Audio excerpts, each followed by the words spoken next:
Sam बहादुर, इस नाम का मतलब है Sam the brave. Mister Sam Bahadur का जन्म 1914 अमृतसर में हुआ। मिस्टर सैम बचपन से ही शरारती और जिंदा दिल थे। अपने कमाल की इंटेलिजेंस और स्ट्रेटेजी के लिए वह हमेशा से ही माने गए हैं। वह बचपन में डॉक्टर बनना चाहते हैं, जिसके लिए उन्होंने पढ़ाई भी शुरू करी, मगर उनकी किस्मत उन्हें आर्मी में ले गई। जितनी शिद्दत से उन्होंने अपने आर्मी करियर को निभाया वह माननीय है। उन्होंने आर्मी में 40 साल काम किया और 5 युद्धों में अपना योगदान दिया। उनके करियर में एक ऐसा समय आया जहां उन्हें पाकिस्तान आर्मी और इंडियन आर्मी में से एक चुनना था, मगर उन्होंने इंडियन आर्मी को ज्वाइन करके अपनी लॉयल्टी इंडिया के प्रति प्रूफ की। उनकी कमाल की जर्नी को जानने के लिए वीडियो के आखिर तक बने रहें और साथ में चैनल को लाइक, शेयर, सब्सक्राइब करना ना भूलें। कहानी की शुरुआत 1934 देहरादून से होती है, जहां 20 साल का सैम मैनक्शू ट्रेनिंग ले रहे हैं इंडियन मिलिट्री एकेडमी से। हमेशा से ही सैम नीडर और जबान के सच्चे थे। किसी की गलती को पॉइंट आउट करने में घबराते नहीं हैं। उसी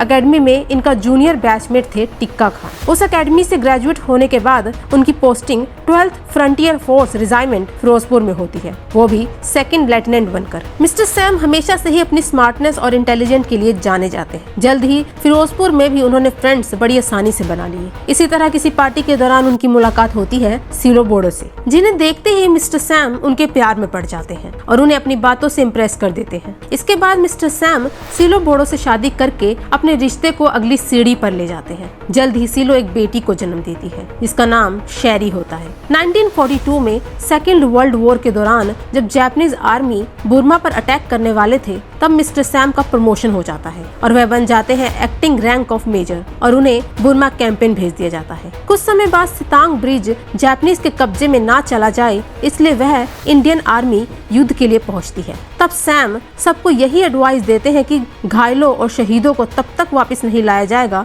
जब तक ऑपरेशन पूरा नहीं हो, मगर उनके हमला करने से पहले ही जापानीज बुद्धा हिल पहुंच जाते हैं। मिस्टर सैम और उनकी टीम तुरंत एक्शन लेती है और बुद्धा हिल की तरफ जाती है। उसी दौरान मिस्टर सैम को 9 गोलियां लग जाती हैं। उन्हें तुरंत ही डॉक्टर के पास लाया जाता है, जहां उनकी जान बचा ली जाती है। इसके बाद मिस्टर सैम को मिलिट्री क्रॉस फॉर गैलेंट्री से नवाजा जाता है उनकी बहादुरी के लिए। कुछ टाइम बाद मिस्टर सैम अब 2 लड़कियों के फादर बन जाते हैं और उनकी दूसरी बेटी का नाम होता है माया। 1947 में ब्रिटिश इंडियन आर्मी के इंडिया पाकिस्तान पार्टीशन के दौरान मेजर याया खान अप्रोच करते हैं मिस्टर सैम को पाकिस्तानी आर्मी ज्वाइन करने के लिए, मगर मिस्टर सैम इंडियन आर्मी को चूज करते हैं। मगर इस पार्टीशन के बाद भी कश्मीर कब्जे के ऊपर दोनों कंट्री का विवाद शुरू हो जाता है। अक्टूबर 1947 में जब पाकिस्तान एक मिलिट्री कैंपेन लॉन्च करता है कश्मीर को कब्जे में लेने के लिए, तब प्राइम मिनिस्टर जवाहरलाल नेहरू और होम मिनिस्टर वल्लभ भाई पटेल मिस्टर सैम और वीपी मनोन को तुरंत ही कश्मीर भेजते हैं, ताकि कश्मीर के राजा से पेपर पर साइन करवा सके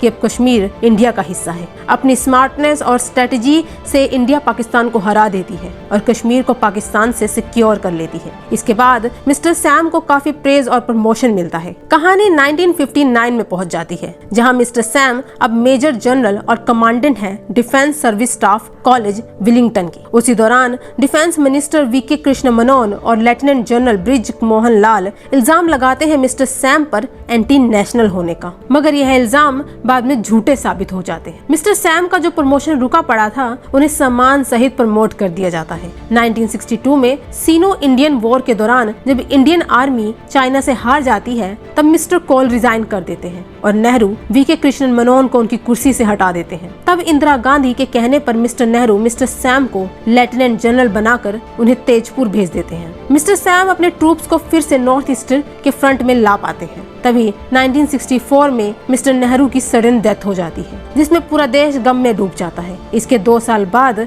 इंदिरा गांधी प्राइम मिनिस्टर की कुर्सी पर बैठ जाती है। तभी 1965 और 1967 के बीच में मिस्टर सैम मदद करते हैं मिजोरम की, जब मिजोरम के कुछ उग्रवादी वहां की आर्मी के खिलाफ हो जाते हैं। उसमें भी मिस्टर सैम की स्ट्रेटेजी की वजह से काफी नौजवानों की जिंदगी बच जाती है। इस काम के लिए उन्हें पद्म भूषण से नवाजा जाता है। 1969 में जब बंगाल में ईस्ट पाकिस्तान बढ़ रहा था, तब मिस्टर सैम को अपॉइंट किया जाता है as a chief of army staff. 1970 में ईस्ट पाकिस्तान यानी बांग्लादेश के लोग आजादी मांग रहे थे, मगर याया ने आजादी देने से मना कर दिया। उल्टा टिक्का खान को अथॉरिटी दे दी ऑपरेशन सर्च लाइट करने के लिए, जिसमें काफी काफी बंगालीज को जान से मार दिया गया। वहाँ काफी लोगों के साथ अत्याचार भी हुआ। इस इंसिडेंट को देखते हुए प्राइम मिनिस्टर इंदिरा गांधी युद्ध की मांग करने लगी, मगर मिस्टर सैम ने इसका विरोध किया कि युद्ध नहीं होगा। तब इंदिरा गांधी बोलती हैं कि मगर युद्ध की तैयारी पूरी रखो। 3 दिसंबर 1971 में पाकिस्तान ने पहले हमला किया। उनको जवाब देने के लिए इंडिया ने मिस्टर सैम की लीडरशिप में काउंटर अटैक किया, जिसमें पाकिस्तान पर जल, वायु और भूमि हर जगह से हमला किया गया। 16 दिसंबर को पाकिस्तान ने हथियार डाल दिए और युद्ध को रोकने की मांग करी। इसके बाद युद्ध हारने की वजह से जनरल याया ने रिजाइन कर दिया पाकिस्तान आर्मी से और बांग्लादेश को आजादी मिली। मिसेस इंदिरा गांधी जी ने मिस्टर सैम मैनेक्शू को प्रमोट करके फील्ड मार्शल बनाया। जनवरी 1973 में मिस्टर सैम मैनेक्शू ने अपना रिटायरमेंट ले लिया। उन्होंने अपनी जिंदगी में कभी भी किसी आर्मी ऑफिसर को कम या ज्यादा नहीं समझा। उनके लिए हर एक आर्मी ऑफिसर बराबर रहा है और यह फिल्म यहीं पर खत्म हो जाती है। इसी तरह की एक्सप्लेनेशन वीडियो के लिए चैनल को लाइक, शेयर, सब्सक्राइब करना ना भूलें। Thank you.